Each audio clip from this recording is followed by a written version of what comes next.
சஞ்சனா ஒரு கல்லூரி மாணவி. சிறந்த தோழிகள், அற்புதமான கல்லூரி வாழ்க்கை, எல்லாமே அருமையாக இருந்தது. ஒரே ஒரு குறை, அவர்கள் விடுதி கொஞ்சம் பழையதாய் பயமூட்டுவதாக இருந்தது. அந்த விடுதியில் ஒரு பேய் பற்றி பேச்சு இருந்தது. தனுஷியா என்ற மாணவி சில வருடங்களுக்கு முன் மாயமானாலாம். யாரும் அவளது மரணத்திற்கு காரணம் என்னவென்று அறியவில்லை. அவள் சிரிப்பு இன்னும் சில சமயங்களில் இரவில் கேட்குமாம்.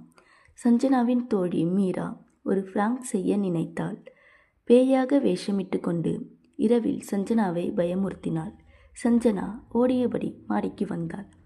ஆனால் அங்கு ஒரு வினோதமான பெண் நின்றாள். சிவப்பு புடவை, முடி கலைந்தது, முகத்தில் இரத்தம் வழிகிறது. அவள் மெதுவாக பேசினாள். நீ சிரிக்கிற சத்தம் கேட்டதா?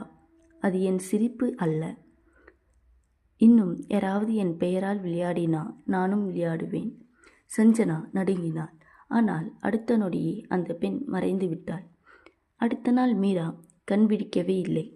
தங்கியிருந்த அறையின் கண்ணாடியில் எழுதியிருந்தது, don't use my name again. Dhanushiya. அதிலிருந்து சஞ்சனா யாரிடமும் பேசவில்லை.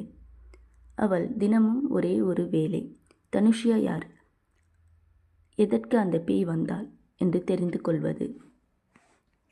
அறிந்தபோது எல்லாம் மாற்றம். தனுஷியா உண்மையில் விஷம் கொடுக்கப்பட்டு கொல்லப்பட்டு விட்டாள், கல்லூரியில் நடந்த ரேகிங் காரணமாக. ஆனால் அதை யாரும் ஒப்புக்கொள்ளவில்லை. அவளது மரணம் ஆக்சிடென்ட் என்று முடிக்கப்பட்டது.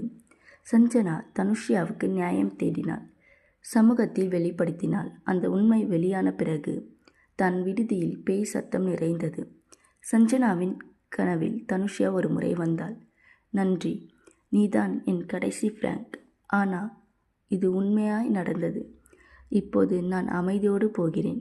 அவள் அழகாக சிரித்தாள், மறைந்தாள். சஞ்சனா இன்னும் அந்த விடுதியில்தான் இருக்கிறாள். ஆனால் அந்த பெயரை யாரும் ஒருபோதும் மீண்டும் சிரித்தே சொல்ல மாட்டார்கள்.